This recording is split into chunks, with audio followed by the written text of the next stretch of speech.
We heard from Chris Mortensen on the Buck Belue show today on 680 The Fan, and picked that up. And Mortensen seems to believe that Monken will be offered the Tampa job for sure. And in his words, if you listen to him say it, he would be surprised if Georgia wasn't looking for a new offensive coordinator. I'm fascinated by this because I think it is the classic scenario when you get to these NFL college storylines. Who knows more, the NFL insider or the Georgia insider? Jake, you want to take a stab at this? Yeah, not hearing that at all. I would be surprised if Todd Monken took that Tampa job. I'm not saying he's not going to take another one. I mean, we're going to have some open jobs here. Who's D'Amico Ryans go after in Houston, and would Todd Monken be interested in that? Sean Payton wants somebody to call plays in Denver. I don't think he will. I hope not. Also, as a Broncos fan, very excited about that hire. I was also excited about Russell Wilson, though, so what the hell I know. I don't see it happening in Tampa. Right now, I would lean towards, if I had to lean one way or the other, if I had to call it, I would lean towards Todd Monken staying in Georgia, is what I would, say. I think Chris Mortensen, I kind of, listened to it a little bit, thought about it some. We all texted back and forth about it. It sounded to me like he was just kind of assuming that if Todd Monken got offered the job, he would take it. And listen, that is a fair assumption in a lot of instances because you're not interviewing for a job you don't want. But I've also had people tell me that it took some doing, it took some convincing to get Todd Monken to go and interview for that job. It wasn't at the top of his list. We all know why. They've got cap issues. They've got quarterback issues. They got one quarterback under contract. And Todd Bowles has been fired from one job already. And why I think he's a fantastic person, met him at the Bruce Arians golf tournament several years ago at Lake Oconee, and he was just kind of a wonderful dude to talk to, real laid back. Told me about a great linebacker. Yeah, father to Georgia linebacker Troy Bowles. Told me about Troy at that time. I think Troy was probably in the 7th grade or something back then. But, yeah, he was talking about him and kind of having a son kind of coming up and playing ball. Really good dude, but probably not going to make it past this coming season with all the different issues that they have in that organization. But I don't think Todd Monken's going to go to Tampa Bay. I would bet really good money, actually, that Todd Monken's not going to go to Tampa Bay. And I watched them make him just an insane offer and him be like, okay, well, whatever. We'll figure this out later on down the road. I can't turn this down.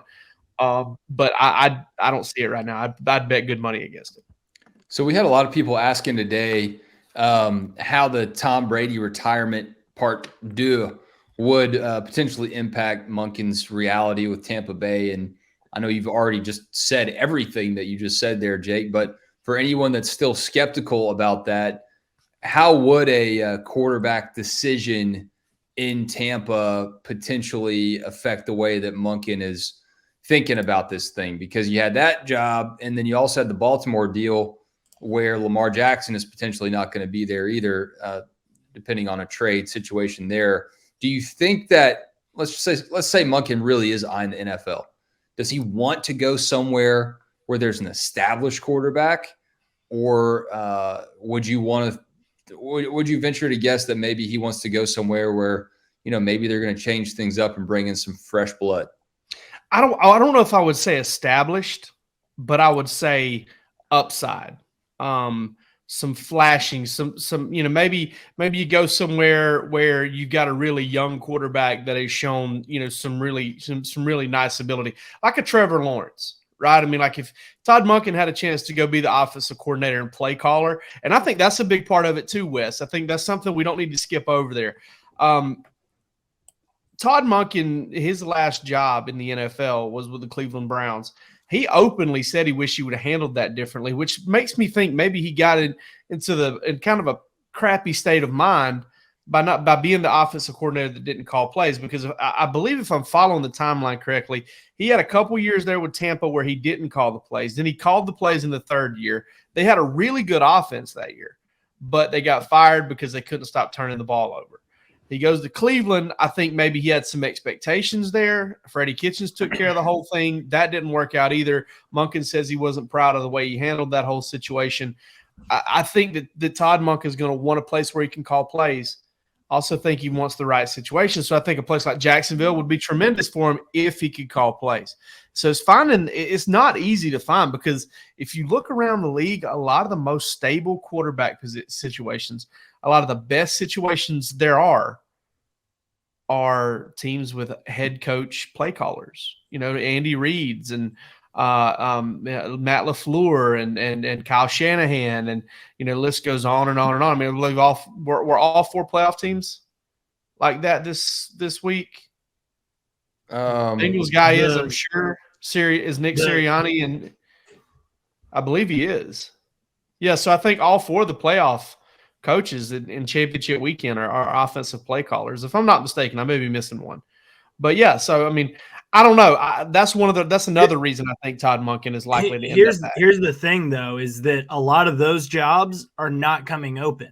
If you've got a successful play caller, if you've got a quarterback that's working well, those typically don't come open unless you're getting hired by somebody else. And a lot of times they want to promote from within to keep a little bit of continuity with what's working. If it ain't broke, don't fix it.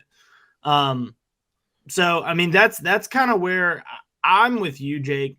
The money aspect could change it. Now Georgia has money to offer. He's already the highest paid assistant in college football, and I don't think they'd be afraid to pay him more. The money is probably not what's going to win him into the NFL. What would win him into the NFL would be, I want to be in the NFL. I want to be an NFL play caller. And again, that's something that you can't really. Maybe he does. I mean, maybe that allure is there. Well, many of you will listen to this replay on Groundhog Day, and I got to tell you, talking about Todd Monken every time we get together is starting to feel like Groundhog Day. Listen, I got to say something real quick. I just swallowed a whole piece of ice. Are you all right? I don't know. I feel it going. It's kind of stuck in me a little bit, kind of weird, like. But I just swallowed a whole piece of ice. It freaked me out for a second. I hope you can go back and get me, because I kind of sorry. You're like the medicine commercial for a second because I got a little panicky. You're like the medicine commercial that Jerry Seinfeld talks about, where it always shows like the heat radiating down your esophagus, but it's just your ice cube. It's starting to feel like Groundhog Day talking about Todd Monken, but I can't help the fact that he really is the biggest unknown, I think, this offseason so far, and there seems to be something new every time we talk. So, and hey, I'll add to that. That's a good thing. That's a really good thing that is the biggest unknown about this Georgia football program right now. I saw it on Twitter, and I said it to somebody today. The fact that Georgia didn't have an eventful signing day today is a good sign of where this program is at. They're locking up the kids that they want to lock up. They're keeping the coaches around that they want to keep around. They're not firing people, and they're lucky that people haven't been hired from within. And if there were openings, they probably wouldn't have as much trouble as other schools are having. Bingo. At filling them. So this is all really good for a sign of where Georgia is at. I want to give a shout out to Tennessee, man. I think you're probably trolling. If you're trolling, you're doing a great job. If you're not trolling, thanks for subscribing. Thank you for subscribing. That's exactly. Hey, can we comment? Can we highlight that very next comment from Cody? Cody. All right, Tony Wilson. 3 first names. CT Dub. Listen, buddy, we've been reporting the same thing for a little while now.